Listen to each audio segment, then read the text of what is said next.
Una, dos. Listo. Profesor, buenas tardes. Muchas gracias por volver a tomar esta entrevista. Solamente van a ser unas 11 preguntitas nada más, de acuerdo a lo que habíamos ya platicado. Y Claro que bueno, sí. antes de iniciar la grabación, ¿está usted de acuerdo con que le hagamos esta entrevista para bienes de la educación? Claro que sí, por supuesto. Gracias. Bueno, ¿algo que quiera usted agregar antes de comenzar? Pues, antes que nada, pues muchas gracias por la invitación de nueva cuenta. Creo que hablar de la educación, sobre todo en México, es un tema que siempre hay hilo de dónde sacar, ¿no? Siempre hay cosas nuevas que implementar, siempre hay cosas que ir aportando, que ir descubriendo, ¿no?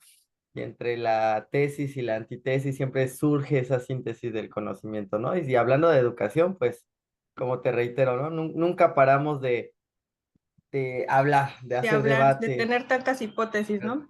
Así es. Ok, vamos a por la primera pregunta. ¿Tiene conocimiento de algún alumno con conductas violentas o negativas en la escuela o pues en el salón de clases en donde usted está? Actualmente no, pero sí lo he tenido. Siempre se han canalizado por los medios. A nivel público, pues siempre estás con las dependencias que te apoyan, con psicólogos, con el DIF. En un caso muy grave, sí se han tomado ya cartas en el asunto, que son los primeros actores en intervenir, derivado de la falta de atención en casa. Entonces, sí. En el área particular, pues creo que el acceso a muchas dependencias por la cuestión económica, creo que siempre ha sido el primer centro o la primera instancia de actuación, siempre son las unidades particulares, que son cinco psicólogos, tratamientos inclusive psiquiátricos se han tenido. Sin embargo, en el área pública siempre es como más complicada, ¿no? Por todas las cuestiones de derechos humanos, del conciliar con los padres de familia, entonces sí los ha habido. Por ahí, guerrosillos. Así es. Ok, pregunta dos. ¿Cuál considera que es la causa de este comportamiento? Ok, creo que principalmente en la entrevista que habíamos tocado anteriormente es importante tocar los puntos en el que se abren emociones, ¿no? En el que muchas veces abrimos emociones, no las logramos cerrar como docentes o no tenemos los medios necesarios para cerrar estas heridas que se van haciendo principalmente, creo que sí o sí, se van haciendo en casa, que son como pequeños factores que se van amalgamando y con el paso del tiempo buscan algo para que se quiebre, para que se detonen conductas violentas, ¿no? No hace mucho hablamos de la violencia también en mi escuela y hay muchísimos factores, pero todos creo que tienen origen en casa. Muy bien. Pregunta tres. ¿Cuál es el porcentaje de asistencia de los padres de familia o tutores a las juntas escolares? O la escuela, pues si van a preguntar a la escuela por los avances o por sus comportamientos de sus hijos, ¿ve usted que haya esa, pues, como esa asistencia de los padres? Creo que sí hay que hacer bien importante, hay que hacer un parteaguas. Ujú. Creo que los padres, sí podemos decir que los padres, me atrevo a decir que el 60% de los padres que sí tienen una educación a nivel de licenciatura, sí tienen una mayor atención que los padres que no tienen una licenciatura concluyente o inclusive una educación media superior, que es la preparatoria, ¿no? Entonces, sí es muy antagónico, sí es muy protagónico también, es esa línea, ¿no? Los papás que sí tienen un nivel de educación superior, sí preguntan cómo van mis hijos, sí llegan a hacer citas. Los que tienen escasos recursos o inclusive, me atrevo a decir, no necesariamente escasos recursos, pero sí una educación muy escasa, sí tienen un mayor déficit de atención hacia la calidad de educación de sus hijos, principalmente por ellos anteponen el trabajo, ¿no? Sin embargo, hay papás que me dicen, no importa que esté trabajando, profesor, háblenme, comuníquenme, porque te digo, el nivel educativo que tienen también cuenta mucho. Entonces, creo que es bien importante también hacer consciente a los papás que no van, que pues que estén más al pendiente de sus hijos. ¿no? Y me atrevería a decir, hay un 30% de papás que son los que sí están al pendiente de sus hijos, que sí preguntan, que no nada más es cuando se manda un citatorio, cuando se manda un reporte, sino que sí es como constante, quieren darle ese seguimiento, quieren saber cómo van sus hijos, pero sí hay una mayor deserción, inclusive cuando hablamos de talleres para padres de familia, llega a haber es muy poca la audiencia que va de papás. Entonces sí creo que sea bastante el porcentaje. Parte de la educación, ¿no? Ok, Así es. ¿qué beneficios considera que se obtiene de la participación de los padres en la educación? Creo que las estrategias sobre cómo actuemos, ¿no? Como sabemos, nosotros somos la segunda casa de los alumnos, donde detonan muchas cosas, donde se acercan con el profesor a contarle muchas cosas. A veces me ha tocado que soy el maestro menos favorito de mis alumnos, o sea, es el que, ay, no, el profesor Miguel, pero de pronto, y yo a veces no me lo creo que se acercan mis alumnos y se abren. Es que, profesor, fíjese que hoy me platican situaciones muy fuertes de violaciones en casa, que son esas cuestiones que abren las heridas. Entonces, creo que sí es importante mencionar que todas las cosas que nos puedan brindar los chicos de afuera, desde su contexto hacia la escuela, creo que también como docentes nos ayudan a empatizar y a idear nuevas estrategias, ¿no?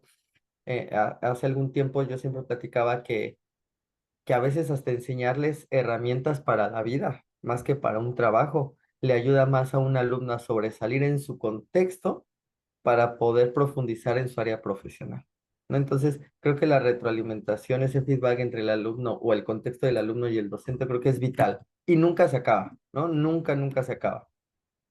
Ok, y por ejemplo, los padres, ¿qué beneficios tendría la educación o la participación de ellos en la educación? Creo que el beneficio siempre va a ser generar ciudadanos íntegros, ¿no? Nosotros como docentes siempre tenemos esta, vamos a llamarle obligación de gusto, ¿no? Porque no es una obligación que me pese. Si yo el día de mañana me encuentro un alumno que diga, profe, nunca voy a olvidar la regla de tres para comprar mi kilo de limones, nunca voy a olvidar y a partir de eso yo hago mis compras, calculo. Creo que eso es importante, pero más aún cuando el papá se acerca y dice, profe, no sabía qué hacer con mi hijo. Cuando platiqué con usted, me di algunas estrategias porque a veces hay papás que de plano nos dicen, no sé qué hacer con mi hijo. Y en esa área, también un área legal muy importante, no podemos decirles qué hacer. Nosotros le podemos decir nuestras limitaciones en el área académica, pero si en dado caso un papá nos llega a preguntar alguna sugerencia, sí hay que tener cuidado en ese punto, pero si no, o sea, si pasamos ese límite, hay que tener también cuidado sobre cómo hacer acciones sugerentes hacia los alumnos en casa. ¿Por qué? Porque el día de mañana no sabemos si alguien nos va a decir, es que el profesor me dijo, es que el profesor, ¿no? Entonces, ese hilo del juego de palabras de entre el profesor me dijo y el profesor me sugirió, hay una demanda muy extensa, ¿no?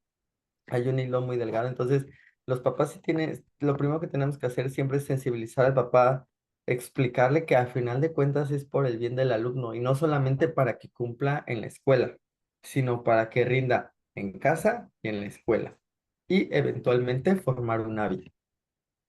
Ok, muy bien. ¿Qué planes se sigue con los padres de familia o tutores para que ellos también participen y se interesen en el cambio que se quiere generar en los alumnos? De lo que estábamos hablando, ¿no?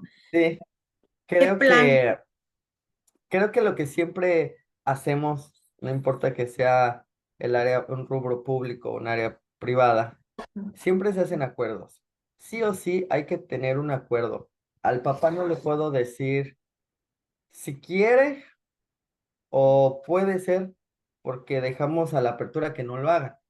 Entonces, sí o sí siempre hay que hacer una carta compromiso firmada por los papás en la cual ellos se comprometan y yo me comprometa. Entonces, recordemos que somos actores de toda la educación, ¿no? Entonces, si en la escuela se firma un compromiso y en casa se firma otro compromiso, pues el alumno va a ir formando ese hábito, va formando ese valor y va viendo que tanto en casa como en la escuela se lo estamos pidiendo y al principio puede ser que mientras se hagan las acciones pertinentes, al alumno le pese, pero poco a poco el alumno se va formando porque las etapas básicas, como su nombre lo dice, son integradoras, ¿no? Vamos formándolos para que eventualmente vayan, pues, moderando su conducta, si fue a lo mejor un caso conductual, si fue un caso académico o inclusive un caso meramente psicológico, se pueda trabajar, ¿no? Se habla mucho, por ejemplo, de las sombras con niños con TDA, con TDAH, ¿no? Entonces, poco a poco irlos formando, ¿no? En esta etapa son muy amalgamables, entonces siempre va a ser importante firmar un acuerdo entre padre de familia y la escuela, y que siempre haya un tercero en el caso de los docentes, siempre va a haber, no puedes tú hablar con un padre de familia solo, eso es bien importante. El marco de convivencia lo establece y siempre nos dice, no puede haber un docente hablando con un padre de familia, porque a final de cuentas es la palabra del papá con la palabra del docente, entonces siempre debe de haber dos, tres maestros o tu director, tu subdirector, inclusive tu coordinador, que te respalden en este apoyo. Los maestros reciben por parte de las autoridades escolares orientación para actuar en casos de indisciplina por parte de los alumnos. Más que curso está muy claro, está muy establecido en el marco de convivencia. El marco de convivencia te dice, y eso se le da a conocer siempre a inicio de escolar a los padres de familia, lo firman los padres de familia y los docentes, es nuestra herramienta, ese es nuestro abogado, es el marco de convivencia. Ahí nos dice, si el alumno trae un arma, se establece el nivel de riesgo, se establece las actuaciones, lo que se tiene que hacer. Eh, Tristemente, digo, hay muchos casos sobre todo en Estados Unidos, ¿no? Se ve que entran con armas de fuego, que lesionan a maestros. No hay un nivel de actuación y creo que nunca vamos a poder controlar nuestras emociones en el momento. Pero sí es bien importante conocer el marco de convivencia porque ahí está. Sin embargo, además de eso, al menos en mis instituciones, sí nos han establecido, sí nos han dicho, sí nos han preparado, nos han dado cursos sobre qué hacer, cómo actuar y también nos marcan cuáles son nuestros límites. Por mucho que ame yo ser maestro, no puedo extralimitarme, porque entonces ya caigo en una mala práctica docente, ¿no? Pero sí, siempre ha sido reforzado. Muy bien. Bueno, pues creo que ya fue contestada la siguiente pregunta. Dice, ¿el marco de convivencia fue hecho del conocimiento de los padres familias desde el principio de clase? Me está comentando que sí Claro que está. sí. Sí, sí, Ok, sí. muy bien. ¿Los alumnos tienen conocimiento de los limitamientos o limitaciones del marco de convivencia? Sí, por supuesto que sí. Los alumnos, de hecho, al menos como docente, yo siempre recalco mucho eso, porque es muy fácil que desvirtúen toda la información, más ahorita que los chicos ya tienen acceso a las redes sociales, que TikTok, que Facebook, Instagram, YouTube, hay muchas cosas que pueden desvirtuar la información, entonces siempre es importante aterrizarlos desde el principio a los chicos, que hay reglas, que hay cosas que pueden y no pueden hacer. Hoy en día se apertura mucho el marco de convivencia, por ejemplo, con los cortes de cabello, con la forma de vestir, que se ha ido amalgamando, se ha ido cambiando y va trascendiendo, ¿no? Entonces, los chicos sí saben hasta dónde pueden o no pueden hacer las cosas. Sin embargo, es muy común que ellos intervengan con frases de derechos humanos, ¿no? Es que me están limitando. Entonces, a veces usan mal o emplean mal los términos justamente porque a pesar de que el docente le hable y le hable, ellos están inmersos en sus dispositivos y es muy fácil que desvirtúen la información. Ok. Em, en el contexto escolar, ¿cree usted como docente que influye la familia en el rendimiento escolar y comportamiento del alumno? Sí, definitivamente. Definitivamente no puedo yo, para empezar, darles, vamos a darte un ejemplo, muchísima tarea de investigación si yo no conozco el contexto. De hecho, siempre al inicio de cualquier ciclo escolar hacemos un diagnóstico y no solamente académico, sino económico, sino contextual, psicológico, tipos de aprendizaje, hacemos la evaluación back, tenemos que saber cómo aprenden nuestros alumnos y en función de eso, pues es que vamos haciendo nuestras planeaciones, dosificaciones, mil y una estrategias, justamente para que sea adecuada, ¿no? No voy a dejar una tarea de otra índole a alumnos que son de escasos recursos, ¿no? Y creo que lo platicamos en la entrevista anterior, la educación es muy diferente una educación rural a una educación citadina, ¿no? Entonces, siempre, siempre va a ser importante conocer el contexto. Hay alumnos que no viven con sus papás, que viven con la abuelita, hay alumnos que inclusive vienen del DIF a estudiar, entonces tenemos que saber qué tipo de actividades, cómo apoyarlos, cómo van a aprender, ¿no? Entonces creo que ahí es el reto de cada docente, ir innovando, hacer mil y un cosas para que justamente se pueda promover o repercutir en un ambiente de aprendizaje sano. Muy bien. Ya, por último, unas dos más y ya. ¿Qué otros factores internos y externos considera que afectan el desempeño escolar y el comportamiento de los alumnos? Híjole, me atrevo a decir que los valores.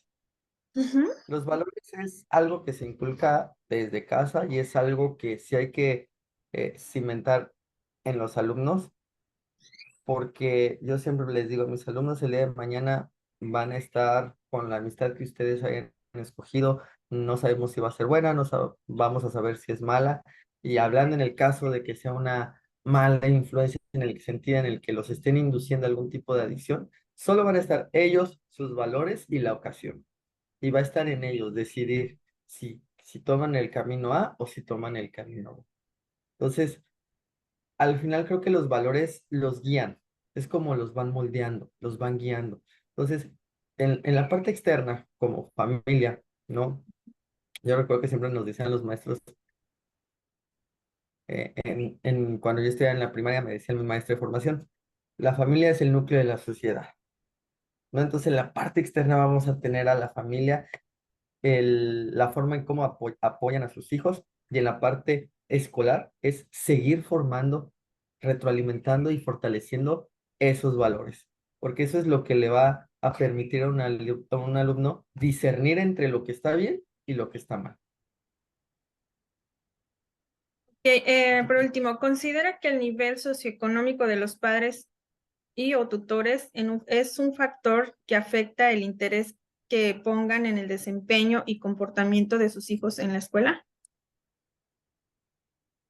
Yo creo que, mm, yo creo que sí y no. Sí es muy debatible ese punto porque yo soy maestro de ambos sectores y puedo notar que generalmente cuando hay un mayor ingreso, es cuando un padre de familia está mejor preparado y si está mejor preparado tiene un nivel educativo ligeramente superior o superior. Y en ese sentido, los padres de familia sí conocen o están más sensibilizados en el sentido de que tengo que apoyar más a mi hijo, darle algunas actividades, ¿vale? Para que vaya fortaleciendo la integridad como persona, como ciudadano. Sin embargo, en la escuela pública, por ejemplo, sí es muy marcado cuando los alumnos son sobresalientes, que a pesar de sus limitaciones económicas, detona más la creatividad y eso es un hecho. Cuando un alumno está limitado por la economía, la creatividad detona. Es muy detonante la creatividad. Y entonces, puede o no puede ser. Entonces, yo creo que ahí también cuenta mucho cómo la familia sea sensibilizada para apoyar a su hijo, ¿no? Entonces, yo creo que a nivel personal no creo que sea como un factor detonante, más hoy en día, por ejemplo, que aquí en el estado de Quintana Roo tenemos dos diputados que son de escuelas secundarias técnicas que a pesar, y ellos lo platican, a pesar de sus limitaciones, pues siempre buscas la forma, ¿no? Entonces, sí, algunos tendrán pues el beneficio de nacer en buena cuna, ¿no? Y su obligación será pues conservar, preservar y trascender, ¿no? Y también una familia de escasos recursos, pues también tienen creo que la misma obligación. Yo coincido con eso, que no es una limitante. Bueno, Así es. profesor Miguel Barrera, muchísimas gracias por esta entrevista. De verdad que siempre es muy bueno estar escuchando diferentes opiniones y más de usted que está tan, bueno, preparado en cuanto a la docencia, como dice usted, en las dos partes, ¿no? Tanto en lo educativo, en escuelas públicas como en privadas. Yo creo que hay un diferente contexto de cómo ver la situación. Y pues nos Claro da que sí. muchas gracias, de verdad. No, muchas gracias a usted, maestra. Tengan un excelente día. Gracias por la invitación y Gracias. espero volvernos a ver pronto. Claro que sí, en volvernos a entrevistar. Muchas gracias. Claro que sí. Hasta Gracias. luego, bonito día. Igual, bye.